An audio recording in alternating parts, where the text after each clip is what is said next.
What is up, Kalimbackers, and welcome to another episode of my Kalimbanizing series. Ayan, this video is requested by Chi-chan. He said he's having a hard time sometimes to play in tempo. Napaka-importante po ng tempo because just like what I said in my previous video, what makes your music more musical is actually the tempo. You're gonna be confident playing it. Most beginners are having hard time playing in tempo. It's normal. Kahit ako, when I was a beginner in music, also I keep on practicing. I keep on practicing with my ears, with my heart. Ganon. Alright? Even the metalheads know that it's important to practice, practice, practice. Have you watched this concert of John Mayer when he did his thing on his left foot? Yung hinihit niya yung ground. It's actually monitoring his own tempo. So even the great John Mayer is monitoring his own tempo. So napaka-importante po that we know how to play in tempo. But I don't think that I will, teach you how to play in tempo today because it's just a journey that you need to pass through, di ba? It's a musical journey. Musical journey. Basta, yun, it's a musical journey. And you need to pass through it by your own. We cannot just give you your improvement right away. You need to do it by your own. And what I'm providing in this video tutorial is some exercises that maybe makakatulong sa inyo to improve your tempo. This is very basic. This is called counting. Ayan. Today, I'm going to teach you how to count. Just like 1, 2, 3, 4. And stay tuned, we're going to start right now. Alright, to begin with, we're going to use a chord progression for this tutorial. And that is C, A minor, F, and G. Okay? Just in case you don't know those chords, I'm going to give you a quick tutorial. I'm going to post it right here. Okay, so for C, this is the chord progression that we're going to use all throughout this tutorial. Okay, and we're dividing this tutorial into 3 levels. This is level 1. Okay, so for beginners, if you are watching this video right now, you may grab your ukulele, your kalimba, and we're going to start. Okay, so first, grab it now. Grab it. Okay. You have it? Okay. So C goes 1, 3, 5. Quick tutorial just in case you don't know those chords. A minor, you have 6, 1, 3. You're seeing it on your screen. F, we have 4, 6, 1. And G, 5, 7, and 2. Alright? And the very first thing that you need to know is how to count. I'm serious. So let's try. 1, 2, 3, 4. 1, 2, 3, 4. Okay, so the accent falls on number 1. Well, when we say accent, yun po yung beginning ng beat. Okay, yun yung umpisa ng beat. Okay, and for our chord progression, we're going to put those chord progression isa-isa, yung C, A minor, F, G, into beat number 1. Okay, again, we're going to pluck them, pa-slide dun sa beat number 1. So for example, 1, 2, 3, 4. 1, 2, 3, A minor. 1, 2, 3, F. 1, 2, 3, G. 1, 2, 3, again. 1, 2, 3, 4. 1, 2, 3, 4. 1, 2, 3, 4. 1, 2, 3, 4. Alright, so I encourage you again to grab your kalimba and we're going to do it together. And this is exercise number 1, level 1. 1, 2, 3, 4. C, 2, 3, 4. A minor, 2, 3, 4. F, 2, 3, 4. G, 2, 3, again. 1, 2, 3, 4. 1, 2, 3, 4. 1, 2, 3, 4. And 1, 2, 3, 4. We're going to move on to level 2. And I need to change the angle of the camera. Transition! Wala.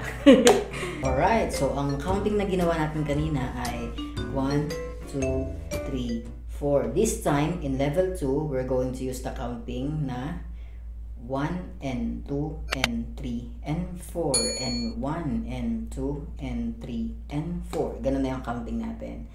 Same chord progression, we're using C, A minor, F, and G. Okay? Ganun din yung chord progression. Parehas lang po, ha? But for our level 2, we're plucking these following signs. 1, 3, 5, 3 ng C. 6, 1, 3, 1 ng A minor. F, 6, 1, 6 ng F. At 5, 7, 2, 7 ng G. Alright? So, same yun. Yun lang din yung mga chords niya. But, as we count, lalagay lang natin siya sa counting na 1 and 2 and. Okay? So, for example, 1 and 2 and. Okay? And leaving 3 and 4 behind. So, parang, kumbaga, hayaan nyo lang siya na blank. So, for example, 1 and 2 and 3 and 4. 1 and 2 and 3 and 4. 1 and 2 and 3 and 4. 1 and 2 and 3 and 4. So, grab your kalimba. Let's practice this. Okay, gets nyo na po? So, ulit lang yun. We're leaving yung ibang number ng space lang sila. Blank lang. So, this is, again, to improve your tempo, to improve your plucking, or just to familiarize yourself in our kalimba. Ganun siya nag-work. Okay, so somehow, my system. 1, 2, 3, 4. 1 and 2 and 3 and 4. 1 and 2 and 3 and 4. 1 and 2 and 3 and 4. 1 and 2 and 3 and 4. 1 and 2 and... Okay, so lalagay ko yung... Nakalagay naman dito sa inyong... Alright, so ilalagay ko yung number na pipindutin or kakalibitin ninyo dito sa screen ninyo so that you will be guided. And we're gonna do it. We're gonna do it this way, okay? I'm going to count and you're going to follow me with the music, okay? Nagagawin natin. Whatever. Okay, so let's start it now. 1, 2, 3, 4. 1 and 2 and 3 and 4. 1 and 2 and 3 and 4. 1 and 2 and 3 and 4. 1 and 2 and 3 again. 1 and 2 and 3 and 4. 1 and 2 and 3 and 4. 1 and 2 and 3 and 4. 1 and 2 and 3 and 4. And that is level 2. Congratulations, we're now one level na lang ang natitira sa ating tutorial. Practice, practice, practice. So this is level 3. Sa level 3, we're still using the counting 1 and 2 and 3 and 4. Same chord progression, C, A minor, F, and G. Okay? But this time, we're using all those, counting. Lalagay natin sila sa mga times. Ipa-pluck natin ito. Mas marami. Okay? And we're starting right now. Let me just teach you how to do it. So, 1, 3, 5, 3, 1, 3, 5. That is the main one. Okay? That is for C. Because this time, we're going to put the octave of each chord. So, for example, sa C, ang octave niya, of course, is C. The higher one. Diba? C, C, diba? Tapos, sa A minor, ito, 6, 6 din dito. Sa F, ito, saka ito. G here and here. Okay, so we're going to use those octaves sa ating pagpa-pluck. So, for example, sa C, 1 and 2 and 3 and 4. Okay?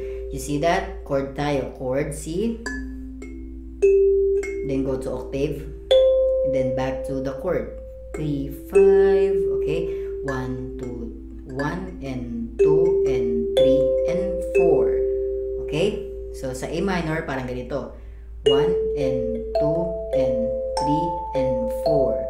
Sa F, parang ganito. 1, and 2, and 3, and 4. Pasensya na, sumasabit kasi nakatayo ako, nangangawit na ako sa likod ko. Anyway, so sa G, 1 and 2 and 3 and 4. 4. So that's how we are going to do it. You see that? Ginagamit natin yung mga octave. Okay? Anyway, I'm going to post the guide dito sa inyong screen para alam niyo kung ano yung mga time na pinapluck ko. Alright? And you can just practice it by your own. Grab your kalimba and we're going to start it right now. 1, 2, 3. Again. I need to catch some air. Again, 1, 2, 3, 4. 1 and 2 and 3 and 4. 1 and 2 and 3 and 4. 1 and 2 and 3 and 4. 1 and 2 and 3 and 4. Again, 1 and 2 and 3 and 4. 1 and 2 and 3 and 4. 1 and 2 and 3 and 4. 1 and 2 and 3 and 4. Okay? So you just keep practicing that and that's it. There you go. Practice, practice, practice. Alright, and that is our exercise sa Kalimba. If you learned something today, please don't forget to subscribe. Mahalaga rin na gumagamit tayo ng metronome when we are going to practice the tempo. Alright? And metronomes are available in the App Store. Pwede kayong bumili sa mga store. I think hindi naman siya expensive. You can, use metronome whenever you want. That's one way for us to improve our tempo kung hindi natin mapagkakatiwalaan yung sarili natin bilang. And this is an example of metronome. Alright, so yan yung nakikita nyo na yan. Tumutunog-tunog. Okay, so maraming salamat po and I hope you learned something from today's video tutorial ng ating Kalimbanizing. And don't forget to subscribe. I'm gonna put the links of other videos right there. Keep learning Kalimba because Kalimba is a happy scale. You need to be happy. Okay? Be happy. Maraming salamat. Bye-bye. Good night.